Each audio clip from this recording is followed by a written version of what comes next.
Hindi short hand की practice dictation 80 शब्द प्रति मिनट गति से डिक्टेशन 5 सेकंड में शुरू होगी।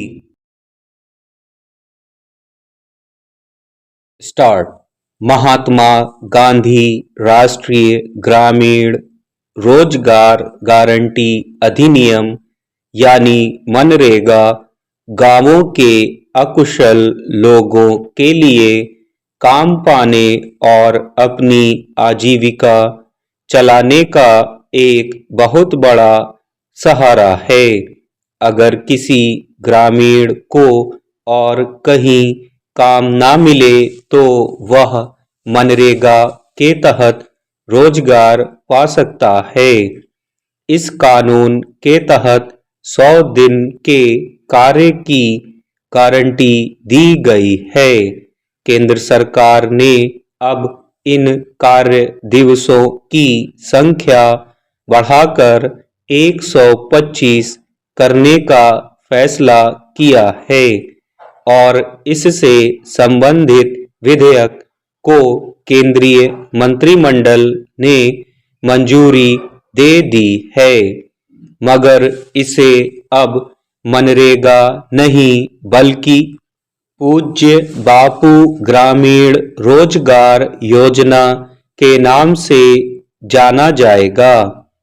यानी अब इसके नए स्वरूप में काम की गारंटी होगी या नहीं, इसको लेकर अभी आधिकारिक रूप से स्थिति स्पष्ट नहीं है, मगर कार्य दिवसों की संख्या बढ़ाने का निर्णय देश की ग्रामीण आबादी के लिए रोजगार के लिहाज से एक महत्वपूर्ण कदम है, क्योंकि ग्रामीण इलाकों में आज भी रोजगार का अभाव है और अगर 100 दिन काम मिल भी जाए तो उसके पारिश्रमिक से घर परिवार चलाना व्यावहारिक रूप से बहुत मुश्किल है।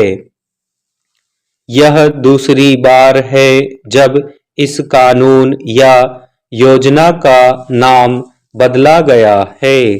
इसे वर्ष 2005 में राष्ट्रीय ग्रामीण रोजगार गारंटी अधिनियम नरेगा के नाम से लागू किया गया था। इसके बाद वर्ष 2009 में इसका नाम बदलकर महात्मा गांधी राष्ट्रीय ग्रामीण रोजगार गारंटी अधिनियम मनरेगा कर दिया गया। इसका उद्देश्य ग्रामीण क्षेत्रों में गरीब परिवारों की आजीविका सुरक्षा को बढ़ाना है। इसके तहत प्रत्येक परिवार के अकुशल सदस्यों को एक वित्तीय वर्ष में कम से कम 100 दिनों का गारंटीकृत रोजगार प्रदान करने का प्रावधान है। अब उसके कार्य दिवस में बढ़ोतरी की पहल स्वागत योग्य है, लेकिन यह सही मायने में तभी सफल मानी जाएगी जब इसे जमीनी स्तर पर प्रभावी रूप से अमल में लाया जाए। इसमें दो राय नहीं कि कोविड महामारी के दौरान जब कई उद्योग धंधे बंद हो गए और हजारों लोग बेरोजगार हुए, तो इसी योजना ने ग्रामीण परिवारों को आर्थिक सहारा दिया था। देश भर में करोड़ों परिवारों की आजीविका का एक हिस्सा इस योजना पर टिका हुआ है। ग्रामीण इलाकों में इस रोजगार योजना के सफल क्रियान्वयन को लेकर पहले से चुनौतियां कम नहीं हैं।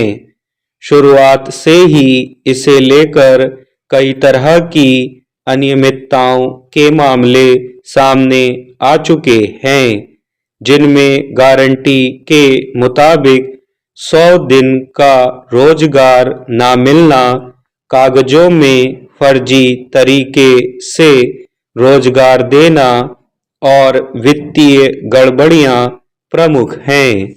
स्टॉप।